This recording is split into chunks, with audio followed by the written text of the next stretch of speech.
Psalm 126, Joy Restored and Hope Renewed. Psalm 126 is a brief but profound song that blends memory, joy, longing, and hope. As one of the songs of ascents, it was likely sung by pilgrims traveling up to Jerusalem, and its words capture the emotional experience of a community that has tasted God's restoring power and now pleads for Him to complete what He began. The psalm opens by recalling a moment of astonishing deliverance, most likely Israel's return from exile in Babylon. The people describe that restoration as so wonderful it felt unreal, like those who dream.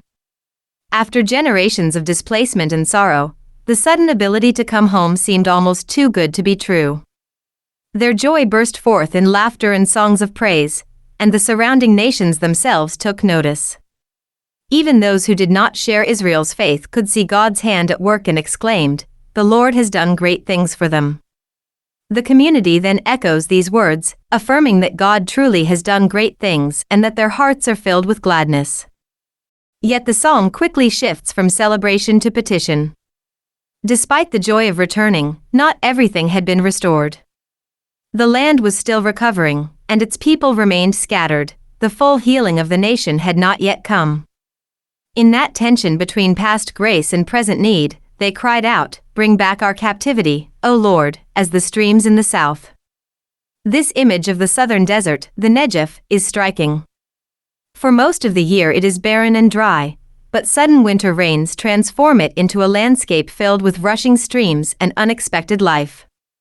The people are asking for God to work with the same sudden, life-giving power, renewing them quickly and abundantly in a way only He can accomplish. The final verses move from prayer to promise, using the imagery of agriculture to express a deep spiritual truth. Those who sow in tears, the psalmist says, will reap in joy. The picture is of someone planting seeds in difficult times, perhaps even during famine, giving up what little they have left in hope of future fruit. The work is painful, tears fall as seeds are sown. Yet the psalm assures that such sorrow is not wasted. God transforms it. The one who goes out weeping, faithfully sowing despite his grief, will doubtless return carrying sheaves, an abundant harvest of joy.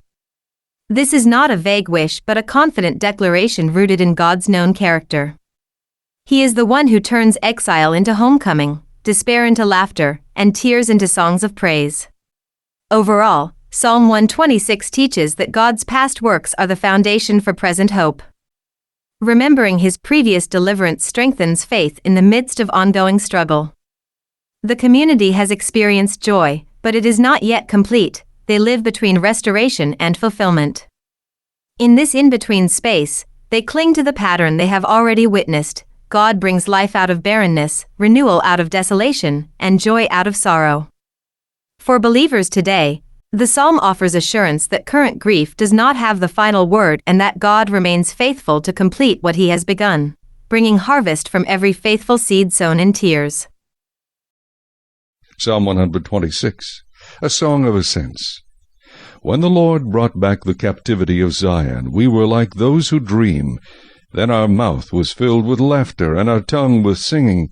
Then they said among the nations, "The Lord has done great things for them. The Lord has done great things for us, and we are glad.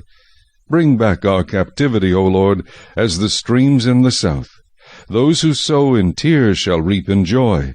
He who continually goes forth weeping, bearing seed for sowing, shall doubtless come again with rejoicing, bringing his sheaves with him."